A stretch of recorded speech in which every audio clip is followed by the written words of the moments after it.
가성식 제도라는 걸 만들고 미사도 했었는데 그게 안 된다 하니까 신부님을 보내달라고 청하죠. 그때부터 성직자 영입운동이 이제 시작이 됩니다. 그리고 그 여러 가지 현안들에 대해서 물어보던 중에 조상제사 금지령이 내려져요. 제사가 우상숭배라는데 어떻게 해야 합니까? 그로 인해서 이제 조선교회는 박해를 겪게 되죠. 그동안 천주학은 성리학을 보충해주는, 보완해주는 그런 학문으로 받아들였어요, 지도자들은.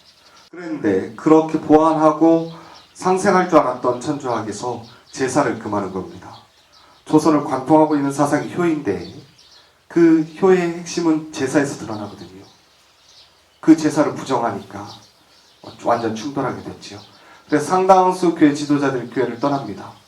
남아있는 이들은 신주를 불살르거나 묻어버리고 제사를 지내지 않죠. 그래서 생긴 사단이 진산의 윤지충과 권상현 두 분의 순교입니다. 지수로 책 두세 권 갖다 바치면서 배교하겠노라고 얘기하고 나오지요. 그리고 그렇게 이제 신앙생활 하던 중에 1794년 12월에 준모 시부님이 입고 가시고 이듬해 4월에 한양에서 미사를 봉헌하셔요. 이때 이제 새로운 일들이 일어납니다. 그때 14살 어린 소녀 이순이 누가있다가 성체를 영하게 되는 사건이 일어나요. 어른들은 너 힘들 것이다. 찰보를 통과해야 하는데 네 어린 나이에 어떻게 통과하냐. 근데 통과해냅니다. 이순이는요 태종 이방원의 첫 번째 서자예요. 서자의 후손, 경영군의 후손인데 지봉 이수광이 그의 조상 중에 있고요. 아버지 이유나 마테오는 성호 이익의 외손주입니다. 그렇게 어렸을 때부터 신앙을 받아들였던 그 소녀가요. 성체를 영하고 난 후에 한 3일간 골방에 갇혀서 골똘히 이렇게 묵상하더랍니다. 그리고 결심합니다. 이 부족한 나에게 오신 예수님께 나는 어떻게 보답해드릴까? 어떻게 하면 그 예수님의 은총을 오래도록 간직할 것인가를 묵상해요. 동정의 삶은 금이고요. 순교자의 삶이 은이에요. 순교자는, 복기에 의한 순교는 한순간이지만 동정자나 수도자의 삶은 평생의 치명이라고 했습니다. 여러 사람들이 있었는데 신분이 높지 않은 여자들은 스스로 머리를 올리고 쪽을 찢는다고 했어요. 한 3-4명 정도 이렇게 살았죠.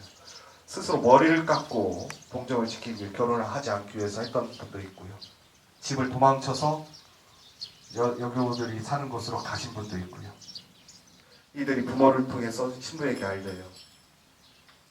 근데 평민이나 천민들은 그렇게 지킬 수 있었던 동정을 양반들은 더 힘들었습니다. 왜냐하면 아까 효, 제사, 그러면 누가 필요해요? 남자가 필요해요. 젊은 남녀는 일찍 결혼해서 아들을 낳아서 집안을 이어야 합니다. 결혼할 때 가문에서 반대합니다. 어디 이름도 없는 시골 촌뜨기 농사꾼한테 보내냐고. 그 정도로 가문에서 결혼을 문제 삼았던 시대거든요. 그래서 서로 동정을 지키기로 약속했더라고. 그때부터 4년 동안 버시며 오누이처럼 여기서 부부행세를 하면서 지냅니다. 자기가 가장 존경하는 사람은 남자는 요한 오라버니고 여자는 아가다 성녀라고 해요. 동정녀시거든요. 근데 그분들의 삶이 쉬웠겠어요? 쉽지 않았죠. 4년 동안 살면서요 10여 차례 육체적 유혹에 시달렸노라고 고백합니다. 그때마다 나를 위해 피 흘리신 주님의 성혈 공로를 묵상하면서 이겨낸노라고 그렇게 고백했다는 얘기예요. 그렇게 이겨내고 진유년에 처형을 당하죠. 준모 시부님이 여기에서 이제 미사를 봉헌하시고 충청도를 거쳐서 한양으로 올라가십니다. 그 이후에 바로 발각이 되셔요. 그러니까 이 두 가지 문제를 해결하기 위해서 대박청래운동을 시작합니다. 그 대박청래운동 큰 배를 청해서 오는 거예요. 그 일은 1790년도부터 시작을 했습니다. 성직자 영입운동 때부터. 서양 선교사들은 큰 배를 타고 다른 나라에 가서 전교하더라 라는 것을 책에서 읽었던 거지요. 그래서 그것을 추진하는데 신앙의 자유가 이제 결부가 되는 거예요. 무력적인 개교가 포함이 됩니다. 그래서 서양의 군함. 1796년부터 매년 북경에 밀사를 보냅니다. 매년. 그렇게 보내면서 신앙의 자유, 성직자 영입을 위해서 운동했죠. 그런데 전라도 공동체는 큰 박해는 겪지 않았어요. 그동안. 충청도 공동체는 여러 박해들이 있었죠. 그러다가 1800년도에 정조가 죽습니다. 정조라는 왕은 천주교에 대해서 호의적이지 않았어요. 정학이 살면 사학은 죽는다. 성리학이 제대로 서면 사학, 천주학 이런 것들은 자연히 없어질 것이다 라고 생각을 했습니다. 천주학이 당쟁에 이용되길 원치 않았어요. 그런 정조가 죽습니다. 그래서 전국적인 박해령을 내립니다. 이게 첫 4대 박해 중에 하나인 신유박해예요. 한양과 경기도 일대에서 이제 체포됩니다. 바로 정약종의 책농 사건이 일어나죠. 중고 신부님하고 이렇게 왔다 갔다 한 서한들이 발견이 돼요. 이미 1795년도에 중모 신부는 추방된 줄 알았는데, 중국으로 돌아간 줄 알았는데 사학에 우두머리가 아직 나라에 있다라는 게 이제 발견이 되는 거예요. 그래서 중모 신부님 신문하고 체험을 하죠. 그리고 전국에 있는 신자들 잡아들여라. 유한검이 전라도에서 제일 먼저 체포돼서 한양으로 끌려 올라갑니다. 그 뒤편에 이제 천변 쪽으로 그게 전라감영이라고 하는 곳이었어요. 중진영이었지요. 군대였습니다. 군대. 단순히 그러니까 사악한 무리라고 생각했던 그들이 나라를 전복시키려고 하는 역적들로 이제 인식되게 충돌한 거예요.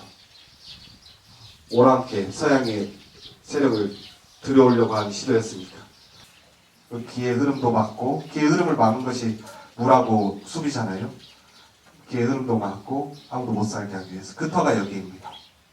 1985년도에 발견되는데 13년 동안 전주교 김진수 신부님께서 이 일대를 둘러다니시거든요.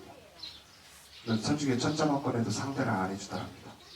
이 마을은 전주 유식분들이 이제 살고 계시는데 1850년대쯤 정착하신 것 같아요. 미나리강이었습니다. 우리 2000년부터 이곳에 와서 이제 신부님이 계시면서 사목을 했죠. 1950년대만 해도 한 120, 30평 정도 됐다라고 해요. 이 뒤에 집 뒤에 유한검에 우물이 있었습니다. 이장님 증언인데 그 집 이장님 밭으로 그렇게 사용되고 있습니다. 10월 9일에 두 아들들이 전주 옥에서 교수형으로 순교를 당합니다. 10월 13일 날 나머지 가족들은 유배형에 처해져요. 그래서 어른들은 육지로, 아이들은 섬으로, 흑산도, 신지도, 거제도로 유배를 갑니다. 신유년에 와서 얼마나 삶이 숭고했으면요. 와서 교우시니까 다 대부분 아시겠네요. 흑벽집을 짓고 봉쇄 수원을 만들어서 살 정도였으니까. 아시는데 그분이 노비를 추모하면서 글을 쓴다라는 게 가당찮은가. 그로 인해서 이제 천주교 신자라는 이유로 다시 신문받고 사형 판결 받고 신유박해가 1801년 12월 10일인가 토사 반교문을 기점으로 종료가 돼요. 그래서 종묘에 구하는 거죠. 그동안 성리학이 해서 이렇게 했는데 어떤 놈들이 들어와서 어떻게 해서 이러한 문란을 일으켰고 그래서 우리가 다 벌금 3번 해서 처형했고 앞으로는 어떻게 하겠습니다 라고 구하고 그동안 이제 사형 판결을 내렸는데 집행하지 않은 사람들 죽여라 하니까 12월 26일 날 한양 서소문에서 28일 날 전주 습정에서 처형이 이루어지는데 전주 습정에서 유한검의 처 신이, 유광검의 처 이육희, 며느리 이순일 루갈다, 유광검의 아들 유중성 마테오 네 분이 참수형으로 순교를 당하시죠. 후에 관리가 허술해지면 그 시신을 조금 떨어진 곳에 옮겨요. 그 사람들이 못 찾게. 그리고 좀 조용해지면 팀을 꾸려가지고 와서 그 시신을 가지고 새로운 곳에 모시고 이름이랑 다 이렇게 표시를 하죠. 참 고마운 사람입니다. 그냥 밀어도 뭐라고 안 할 때인데 전동성당에 연락을 해서 바로 그 아래 공소가 있었거든요. 전동성당에 연락해서 그 전동성당에서 보도내 신부님이 일꾼들을 데리고 오지요. 회장님들을 데리고 파묘를 하는데 물이 고여 있습니다. 머리카락은 형태가 그대로 남아있더래요. 그리고 위에는 많이 풍화돼서 많이 남지 않고요. 물 빼가면서 수습을 하는데 하얀 백사발에 먹으로 이름이 다 적혀 있는 겁니다. 유한검, 그의 처 신이, 유광검은 당시 배교자로 판단을 했습니다. 유광검의 처 이육희, 큰아들 유중철 요한과 이순일 루갈다 동정부부, 둘째 아들 유문석 요한, 그 다음 유광검의 아들 유중성 마테오, 총 7분이 묻혀 계시고 그 중에 신이와 이육희를 제외한 5분이 작년에 복자품에 오르셨고 신이와 이육희는 2차 10억 대상자에 올라서 그렇게 추진 중에 있습니다. 68년 무진년에 고산 지역에 살던 사람들이 체포되어 와서 순교한 곳이 여산입니다. 여산 동원 보셨죠? 동원 아래 백지사터 보셨죠? 그 옆에 초등학교가 있습니다. 초등학교에 여산 옥이 있었어요. 감옥이. 근데 얼마나 참 그랬냐면 이분들이 체포되니까 얼마나 배고팠겠어요. 옥바라지라고 하는 것은 다음에 그 예전에 조선시대 때는 옥에 갇히면 나라에서 밥을 안 줬습니다. 근데 신자들은 누가 옥바라지 하겠습니까? 또 모든 거 버리고 산속으로 들어가서 피해 살던 사람들이 뭐가 있겠어요. 그분들의 삶이 참 선한 삶이었으니까, 윤리적으로 보더라도 훌륭한 삶이었으니까 옥들이 너무 불쌍해서 바가지를 하나씩 주면서 문을 열어주더랍니다. 가서 밥 빌어먹으라고. 그 말은 뭐예요? 빌어먹고 도망가라는 얘기죠. 그 정도로. 왜? 도망가면 그 옥조를 피해버리니까.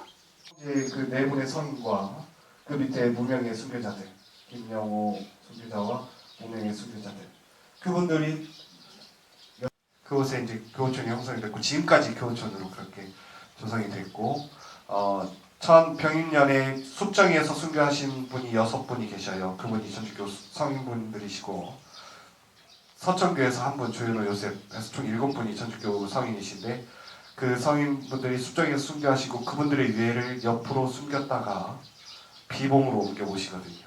그것을 이제 확인을 해서 발굴해서 옮겨 모시고 성육화한 것이 지금의 천호성지이고, 나바이 성당은 설명 들으셨으니까요.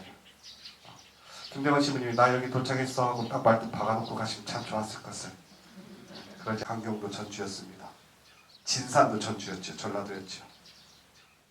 근데 이제 이게 지자체와 뭐 이런 것들이 결부되다 보니까 하나의 관광 사업이 되고 지원이 되고, 그래서 강경까지 기차 타고 1000명이 오면 강경까지 기차 타고 다 나바이로 와요. 그다음에 이거 천암이는 그렇게 보시면 되고, 그리고 여러분들이 가실 백양사. 백양사는 단풍이 아주 좋죠. 근데 이제 그 신유년에 신유박해 이후로 교촌들이 형성하기 시작해요.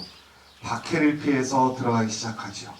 그런데 그 초기 교회 때 가장 많은 신자들이 있었던 것은 충청도입니다. 그건 변함없는 사실이에요. 충청도는 신자 상당히 많았습니다. 그 신자들이요, 박해를 피해서 들어오기 시작한 곳이 진산이라는 동네입니다. 윤지충, 권상현 두 분이 순교하면서 윤지원 프란치스코가 집안에서 이제 떨어져서 나옵니다. 진산에서 좀 떨어진 고산 저굴이라는 곳에 지금 운주면에 정착해요. 순교자의 고장이에요. 순교자 신심은 대단했습니다. 하느님을 제일 잘 아시는 분은 누구예요? 예수님이에요. 그러면 하느님께 나아가기 위해서 누구처럼 살면 돼요? 예수님처럼 살면 돼요. 예수님처럼 가장 예수님과 비슷한 삶을 산 사람이 누구예요? 순교자예요. 그들이 다 몰려들어서 진산을 시작으로 용담, 진안, 장계, 장수, 무주, 거창, 이쪽 이제 산악지역으로 다 밀고 들어오는 거죠. 그리고 이제 장계, 장수로 왔던 시절이 남원으로 가서 이쪽 산악으로 가는 겁니다. 그래서 신앙의 자유가 주어진 이후에 1890년대에 신부님들이 전교한다고 했어요. 판공한다고 했는데, 그때 당시 이제 전라도에 교우촌이 한 500여 개가 있었습니다. 평인년 이후에, 평인박해 이후에. 상당히 어마어마한 교우촌들이 이제 이렇게 있었는데, 신부님이 천호에서 좀 더 들어간 괴제 성당이에요. 괴제에서 이 전라도 전교 판공을 다니시는데, 거기서부터 어디까지 내려가시는 장성까지 내려갑니다. 그 옆에 삼거리, 그 옆에 이제 회문산, 글로 들어가면 무학산, 수료 다 이렇게 연결이 되니까 이게 다 산악지대거든요. 그래서 백양산 가면 불교철 보고 이렇게 단풍 보러 가는 게 아니라 그 일대에도 우리 신앙의 선조들이 상당히 많이 사셨다라는 것을 좀 이렇게 아시면 좋겠습니다. 아시겠죠? 식사는 어디로 가십니까? 백양사에서요? 엄마, 저 때문에 그럼 밥도 1시까지 가시면 되죠? 여기서 한 40분 정도 걸릴 겁니다. 1시간 걸리겠는데요? 1시간 후딱 가셔야겠네. 아무튼 이렇게 와주셔서 감사하고, 제가 먼저 오시는 분들한테 늘 책 장사를 해요. 저 책 팔아먹어서 저희 집 뭐 살림살이 나아지는 거 없거든요. 이경원 바오로 1827년 정예박해 때 순교하십니다. 세 분이 복작품에 오르셨는데, 그러니까 이분들이 참 교육을 잘 받았다라는 거예요. 그렇게 힘들고 어려운 상황에 어머니에게 편지를 씁니다. 죽음을 앞두고요. 아내에게, 언니에게. 그러면서 자기가 가지고 있는 신앙에 대해서, 자기가 살아온 삶에 대해서 적지요. 그것들을 누갈대 편지를 필사해서 영적 독서를 읽습니다. 그 누갈대 남매 그것들을. 아니 저 진짜 저거 팔아서 뭐 저희 살림살 좋아지는 거 하는 거죠. 영적 독서를 읽으시기 너무 좋은 책이라 꼭 권해드리고 싶어요. 그래서 당시에 이분들은 어떻게 신앙생활을 하셨고 어떻게 죽음을 앞두고 하나님께 기도했고 또 살아남은 이들에게 어떠한 말을 통해서 교훈을 주고 어떠한 신앙의 길로 이끌었는가. 각 분당별로 별성지 자주 찾아주시면 아주 친절하게 이렇게 모시도록 할게요.